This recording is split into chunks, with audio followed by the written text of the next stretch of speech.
कितनी एकादशी है? जम के बोलो। 26। जो भगवान विष्णु के पास जाकर निवेदन करी थी वो निर्जला था, निर्जला। इसलिए सारी एकादशियों में निर्जला एकादशी की महत्वता शास्त्र प्रमाण करता है महाराज। पर हिंदू धर्म के 3 व्रत ऐसे बता दिए जिन व्रतों का पुण्य समाप्त नहीं हुआ।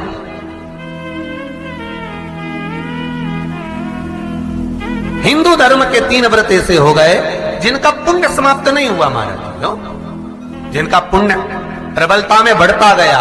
पहले नंबर पर एकादशी, दूसरे नंबर पर प्रदोष और तीसरे नंबर पर शिवरात्रि। एकादशी आकर खड़ी हो गई।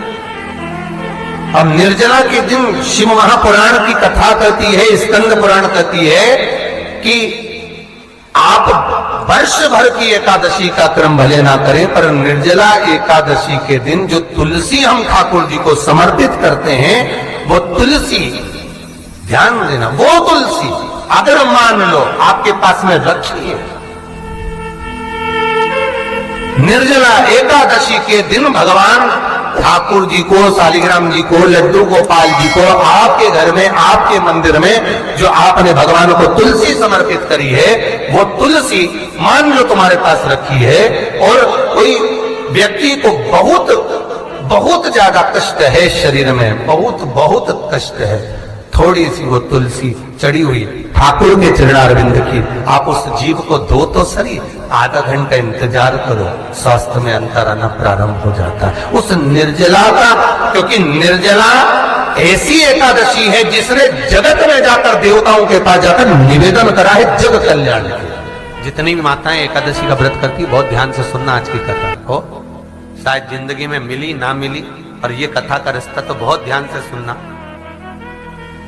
स्कंद पुराण यहां तक कहती है कि इस कथा के चरित्र को जो श्रवण कर लेता है उसको 26 एकादशी करना भी नहीं पड़ती। इस एकादशी की केवल ये कथा सुनकर ही वो तर जाता है। बहुत ध्यान से सुनना इसको, कथा को। एकादशी के दिन जब आप जल शंकर को चढ़ाने तो रोज ही जाते हैं। जब एकादशी का दिन रहे और शंकर जी के मंदिर में आप जल समर्पित करें तो 3 बार मुख से स्वधा स्वधा स्वधा या स्वधा स्तोत्र का पाठ, जिसमें 12 श्लोक। 2-4 हैं, पैसा तो आ रहा है और घर में टिक नहीं रहा। डॉक्टर में, पुलिस में, एक्सीडेंट आदि में, कहीं गलत जगह पर, व्यसन में अगर पैसा जा रहा है, जुए में, मांसाहार, मदिरा पान, या कहीं आया पैसा आने में कमी नहीं, आ रहा है पर टिक नहीं रहा, रुक नहीं रहा। कोई मांगने आ गया, दे दिया, फिर वहां से अपने पास नहीं आ रहा, अपन कह रहे भैया हमारा पैसा लौटा दो, नहीं आ रहा। तो महाराज शिव महापुराण की कथा कहती है, एकादशी के दिन गंगा के जल में मात्र 7 बेलपत्री डालकर जो नंदीश्वर भगवान, अर्थात जो शंकर जी के शिवलिंग के सामने नंदी होता है, उस नंदी के चरण पर गंगा का जल चढ़ाकर बेलपत्री शिव पर समर्पित कर देता है, उसके घर में रुपया रुकना चालू हो जाता है, फिर वो गलत जगह पर नहीं जाता, गलत स्थान पर वो धन जाएगा ही नहीं। तूने संहार किया, मांग तुझे क्या चाहिए।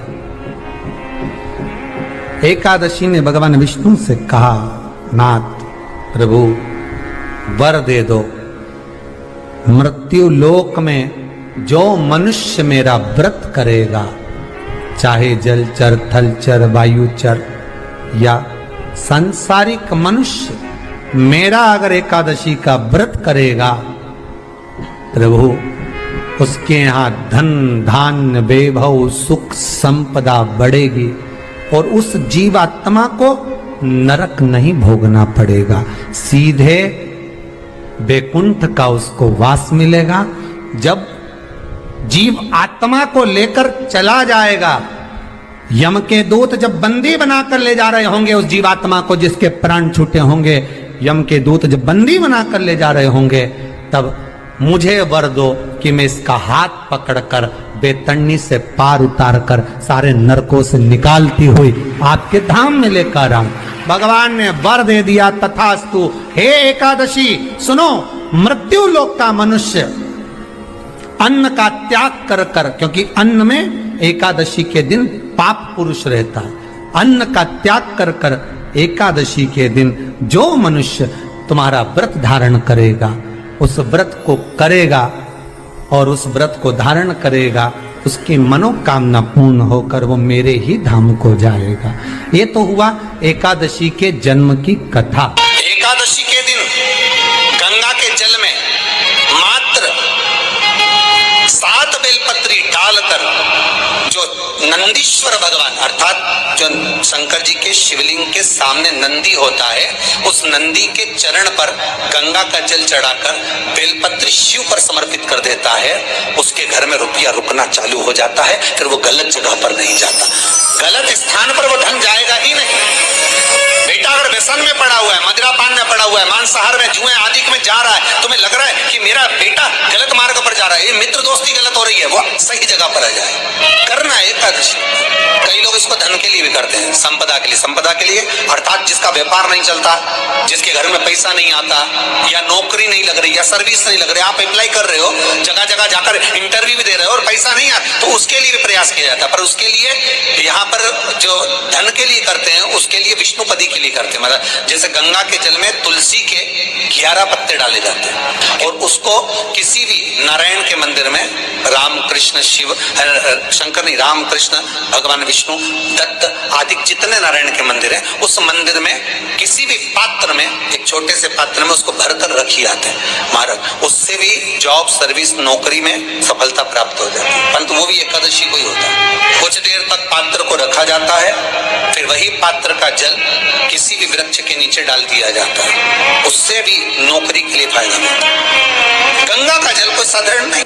दशमी, एकादशी और द्वादशी, इन 3 तिथियों पर एक रोटी में थोड़ा सा मीठा रखकर सोमक पितृ का नाम लेकर यदि गाय को खिला दिया जाता है, तो अगर कोई पूर्वज प्रेत योनि में भी पड़ा हुआ होता है, भटक रहा होता है, जिसको पिंड नहीं मिला, जो अचानक मर गया होता है, अधोगति में चले गया होता है, उस जीव की मुक्ति दशमी, एकादशी और द्वादशी, 3 दिन सोमक पितृ का नाम लेकर रोटी में, पूरी में मीठा रखकर अगर गाय को खिला दिया जाता है, ये 3 दिन तक, तो वो पितृ कभी भटकते नहीं है, उनको मुक्ति प्राप्त हो जाती है, मोक्ष में।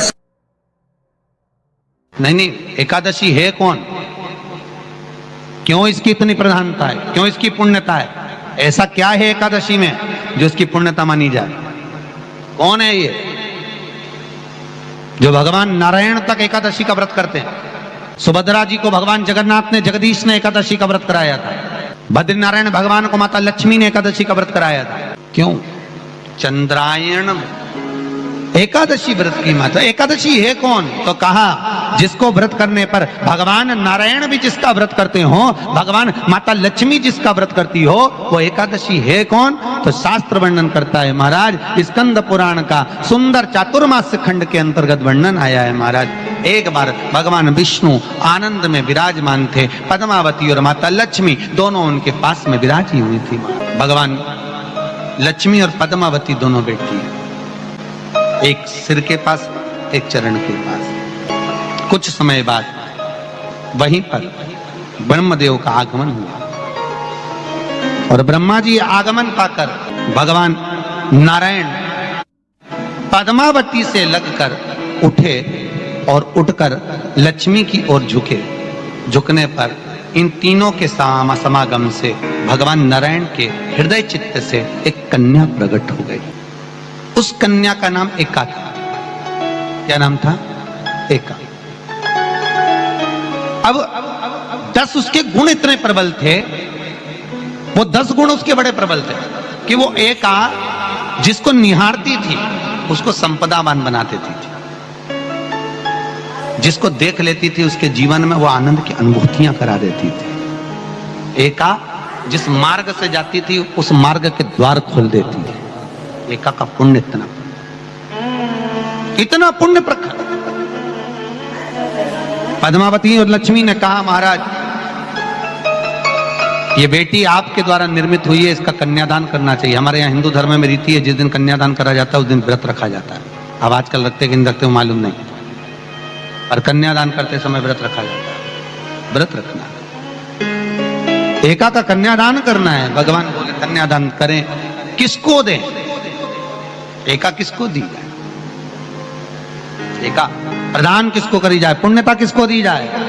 भगवान नारायण ने उसी समय लक्ष्मी और पद्मा से पूछा, तुम एकादशी के दिन जब आप जल शंकर को चढ़ाने तो रोज ही जाते हैं। जब एकादशी का दिन रहे और शंकर जी के मंदिर में आप जल समर्पित करें तो 3 बार मुख से स्वधा स्वधा स्वधा या स्वधा स्तोत्र का पाठ, जिसमें 12 श्लोक 2-4 हैं। पैसा तो आ रहा है और घर में टिक नहीं रहा। डॉक्टर में, पुलिस में, एक्सीडेंट आदि में, कहीं गलत जगह पर व्यसन में अगर पैसा जा रहा है, जुए में, मांसाहार, मदिरा पान, या कहीं आया पैसा, पैसा आने में कमी नहीं, आ रहा है पर टिक नहीं रहा, रुक नहीं रहा।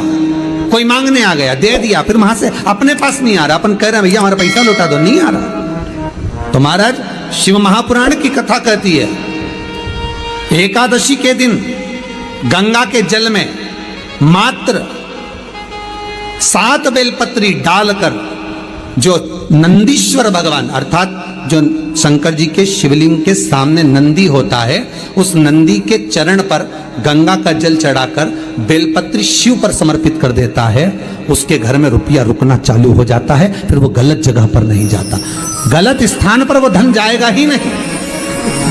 तूने स्वीकार किया, मांग तुझे क्या चाहिए। एकादशी ने भगवान विष्णु से कहा, नाथ प्रभु वर दे दो, मृत्यु लोक में जो मनुष्य मेरा व्रत करेगा, चाहे जलचर, थलचर, वायुचर या सांसारिक मनुष्य, मेरा अगर एकादशी का व्रत करेगा, प्रभु उसके यहां धन धान्य वैभव सुख संपदा बढ़ेगी और उस जीवात्मा को नरक नहीं भोगना पड़ेगा, सीधे वैकुंठ का उसको वास मिलेगा। जब जीव आत्मा को लेकर चला जाएगा, यम के दूत जब बंदी बनाकर ले जा रहे होंगे उस जीवात्मा को, जिसके प्राण छूटे होंगे, यम के दूत जब बंदी बनाकर ले जा रहे होंगे, तब मुझे वर दो। ये वीडियो आप लोगों को कैसी लगी है हमें कमेंट करके ज़रूर बताएं। वीडियो हमारी फुल वॉच करने के लिए आप सभी लोगों का बहुत बहुत धन्यवाद।